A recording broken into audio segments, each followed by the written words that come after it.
So a while ago I made a video of adding creatures for each map for Ark Ascended, and that video did very well. But with also Bob Talltails adding new creatures for each map, got me thinking, what fantasy creatures would I like to see be added for Ark Ascended?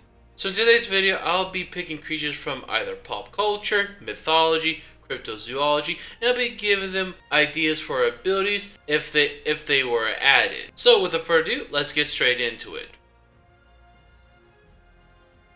So first we have the island. The map that I didn't include since I was more focusing on the DLC maps, but I feel like this time around I should include it. So for the creature on the island, I have the Ent. One of the main reasons I wanted the Ent because I want to have a playing creature in Ark, and I feel like the Ent fits very well in the island. And it is known to rain a bit more often compared to the other maps, so a plant-like creature living on the island makes kinda sense. So for ability-wise, I have a few ideas for the Ent. First will be the passives the Ent will have, so obviously since the Ent is a plant, it will take more damage on fire-based attacks like Wyvern Breath, Flamethrower, and Lava, or a Magmasaur Bomb, etc. But the Ent will also have some passive effects with water, such as when it's nearby a water source, or when it rains, the Ent will heal itself faster, and it can regenerate its water bar like the Morelltops has. That being the Ent's healing ability, which will work similar to the Aton, but can last longer, and more dinos that needs healing doesn't consume more of its water bar. Next is the ability to make a vine-like zipline. Now it might not seem too useful since you would need a zipline motor to use it, but you also have the option, the Gigantopithecus, to use the zipline. Finally, it's more of a passive ability, but can also act like a decoration feature for the Ent is the ability to trim the Ent's leaves. When you trim the leaves, you can get Ent leaves, which these leaves can be crafted to make only ghillie pieces of armor, but you can also change your Ent's appearance by giving different styles of beards with the scissors. Next is Scor, and I was debating on having Scor as an entry since the Oyster's edition, but I feel like since I'm going to be doing Aberration Extinction, then Scor should have a slot here. So for the creature, I'm going to be picking the Jackalope. I feel like a new shoulder pad for Scor would be nice, and adding this creature in the game, we would finally have an actual bunny or rabbit in Ark. So for abilities, the Jackalope's main ability is his speed boost that it gives. I'm thinking whenever you have the Jackalope equipped to your shoulder, it'll give the player a 10% movement speed buff, and if they're already on a tame, that tame will gain the buff as well. Also, while equipped, the Jackalope will be able to give the player certain sounds to warn them of either creatures that are underground or disguised, like the Flacosuchus, Deathworm, or the Rock Elementals, or any alpha creatures that are nearby. Lastly is whenever the Jackalope is set to wander nearby a crop, it will increase the growth and production of the crops. Next is Aberration, and for this map I had many different unique options for a cave fantasy creatures, but for this one I'm going for somewhat a simple pick, that being the Troll.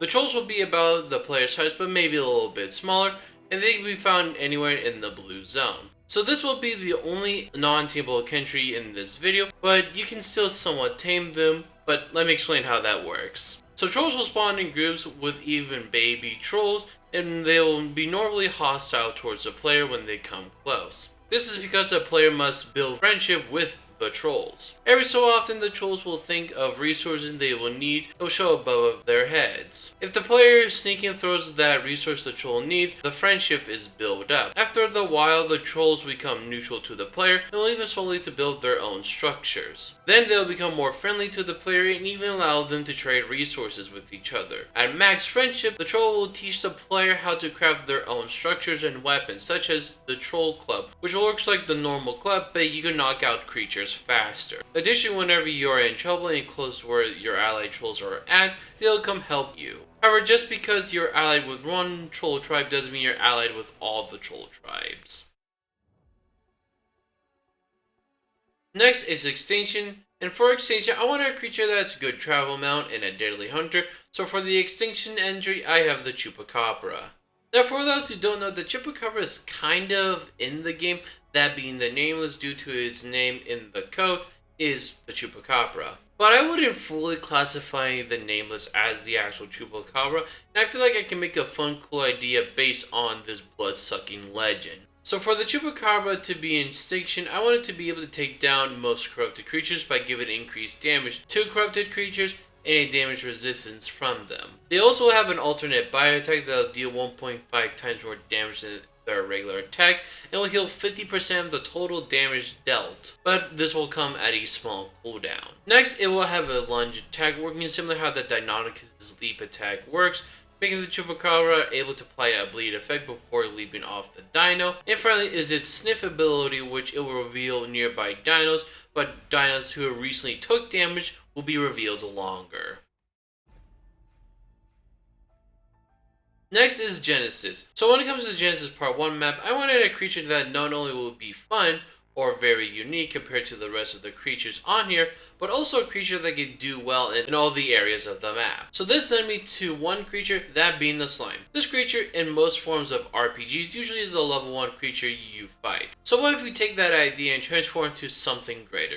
So my idea for the Slime is that this creature will be found in the bog as its small form, where it can't even damage you, but it can stick onto you, making you move slower. Taming this creature, you'll need to drop any weapon, armor, or tool to feed this guy, and better the gear, the more taming percentage you will get. Once tamed, the Slime will be equipped to your shoulder, and this does have some passive abilities in its small form. First, it will provide a 5% damage resistance and provides small insulation. Also, whenever it attaches itself to the target, dealing a little bit of damage and slowing them. Now for the main mechanic behind the Slime, which is its 3 forms it can partake. That being sticky, masked, and gelatinous. Now in order for you to be able to use these 3 forms, you have to open its skill tree. Just like how the Therizinosaurs work, every time you level up the Slime, you get 1 point for its skill tree, putting those points either into sticky or mass. When you put a point into sticky, you'll gain extra damage resistance while the Slime equipped to your shoulder,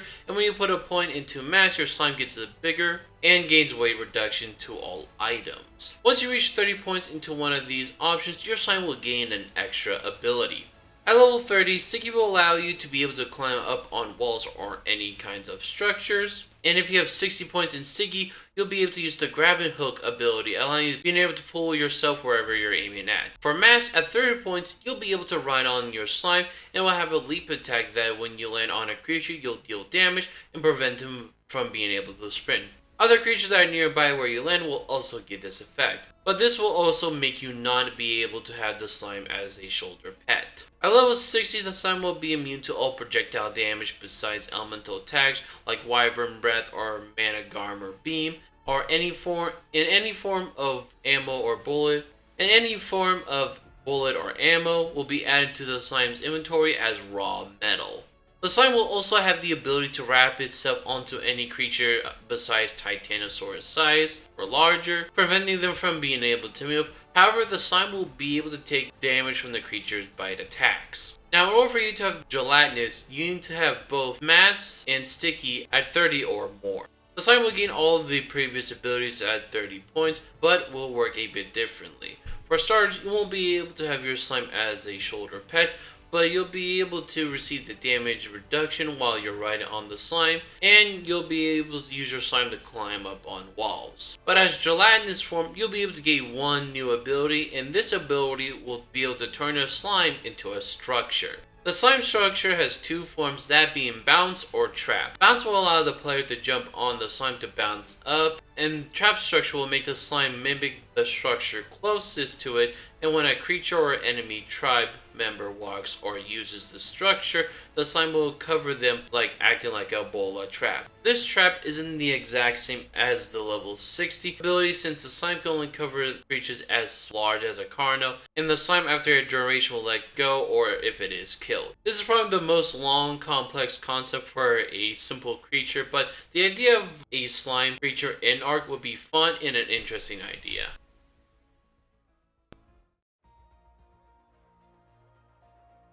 For my next pick for Genesis Part 2, I want to pick something that isn't a creature but a craftable tame, like the mechs, so my pick is going to be the automatons.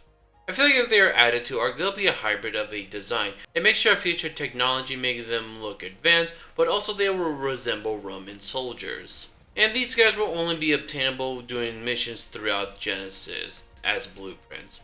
The harder the missions, the better the armor the automatons will have.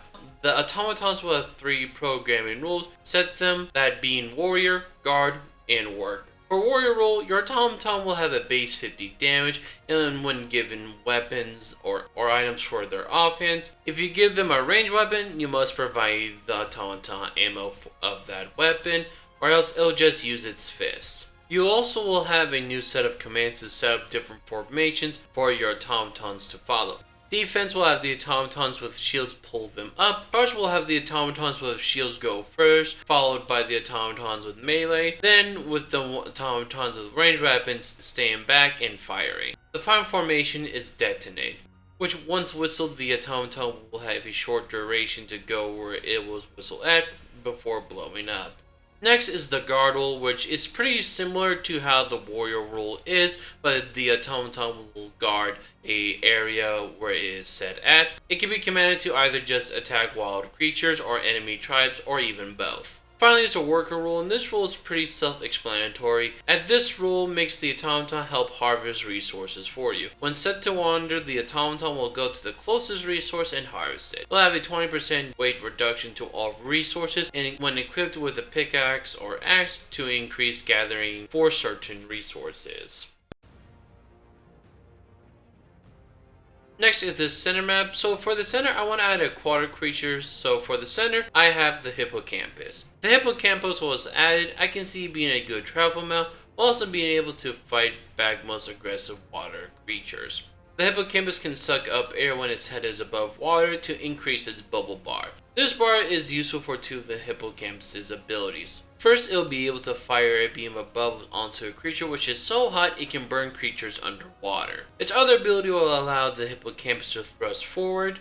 One fun detail I think would be interesting for the hippocampus, since the hippocampus is literally a seahorse, is why not make it where the males will carry the babies when breeding. The final ability I have for the hippocampus is that whenever it goes on land, it will disguise itself as an equus, making this creature a somewhat of a semi-aquatic tame. So for Ragnarok, I want to add a creature from Norse mythology since how fitting it is for the map, and that led me to one of Fenrir's siblings, that being Jormungandr. Jormungandr will be a huge tame to have. It may be the length of Titanosaur, but not as tall. And just like Fenrir, you'll get Jormungandr once you defeat the boss on Alpha mode. For abilities, Jormungandr will have a poisonous breath attack that would deal tick damage and builds up torpor fast. Jormungandr will also have the ability to inhale other poison gases like wyvern breath or the poison grenade and heal itself from them. Jormungandr will not be able to do the same with its or other Jormungandr poisonous gas. Which Jormungandr's next ability is it will be able to create a poisonous cloud around it, applying the same effects as its breath attack. Next is that Jormungandr will be able to wrap around creatures, and the creatures are more small or medium sized, Jormungandr will consume them. Creatures that are much larger, Jormungandr will bite and apply the same venomous effect. Lastly is the players can harvest the venom from Jormungandr's face, create a special gas grenade that is more deadly compared to the regular gas grenade, and it can be contagious. Next is Valg. I want to add a creature that will be not good for travel, but also could be a predator, Deinonychus. So my pick for Valg is the Jabophafi, which I hope I pronounced correctly. But this also means giant spider. So for the Jabophafi, I want it to be based on the ogre-faced spider, mainly because it is my favorite spider species, but it also has a very unique design, and it has a very unique way how it catches its prey. So with the Jabophafi, it can be able to climb up on walls, and to be able to produce its own silk. The Jabophafi can use this silk for its signature ability, that being its silk trap. The Jabophafi will create a web with its legs and snare creatures caught in it. Jabophafi will have 2 options. It can either bite down on the snared creature to deal damage and heal itself, or it can take the snared creature with it. The Jabophafi can also use this trap on knocked out creatures, taking it away from any possible danger, but the knockout creature can't eat while it's webbed. Next is Crystal Isles, and for Crystal Isles, I want to add a creature that can rival the wyverns on the map. So for Crystal Isles, I chose the cockatrice. The cockatrice will be more of a gliding creature rather than being a flyer, and it can use its talons to be able to break rocks and can be a great creature to gather stone. It also has the ability to turn creatures into stone when looking directly at the cockatrice for a duration. The cockatrice will also have a rival buff to all wyverns, like how the Trike's rivalry buff works. Finally, the cockatrice will be able to produce different quality of eggs that when opening can get different quality of blueprints. This is also the only way you can get saddles for the cockatrice. Next is Lost Island, and for Lost Island, why not a creature that's not a replacement or rival for the wyvern, but more as an equal or a creature that has different uses compared to the wyvern. So that brought me to the Amphitrite. A creature that uses element that is not seen much in Ark, that being air or wind. The Amphitrite will have a sonic boom breath that can damage and knock back creatures hit by it. The Amphitrite can also use its wings to create small twisters that will damage and slow creatures nearby it. Just like wyverns, the Amphitrite will have 3 different variants that will be more based on different patterns rather than different breath attacks. That being Rainbow, that can spawn only after a rainstorm, Royal, which can be found near the temples or ruins of Lost Island, and finally Tropical, that can be found nearby the beaches. The Amphitrite can also have up to 3 people ride on it, and will also be able to dive into water without dismounting its riders. However, once the Amphitrite is out of water, it must wait a short duration for its wings to dry before flying again. And finally, a Fjordur, a map that's heavily has Norse mythology in it, and it's fitting to add another Norse creature to it. So my pick is gonna be Ratatasker, a squirrel that lives in the world tree, pretty much sending messages between a dragon and eagle that hate each other. So with that part of Ratatasker's mythology, it's fitting that one of its abilities that would be able to transfer items from one survivor to another. However, once sent, Ratatasker will have to wait a bit before being able to be sent back. Ratatasker can also be equipped to your shoulder, and once you throw Ratatasker off, it can dig up seeds just like how the Ferox digs up element does. But there's a rare chance that the Ratatasker can dig up an acorn, which can be planted only in a large crop. This acorn can grow up into a small redwood tree. Opening the crop pod, the player will be able to get sap, and the player can harvest the tree for wood, but we'll have to wait for the tree to regrow again. So that is my picks for fantasy creatures on each map for Ark, and what do you think? Do you like my picks, or do you think you have a better idea of a fantasy creature? Let me know down in the comments below, and I'd love to hear them. But that's wrap today's video. I hope you enjoyed. If so, hit that like button if you're new to the channel, and that subscribe button will definitely be appreciated. But with that, I'll see you in the next one. Peace out and have a good one.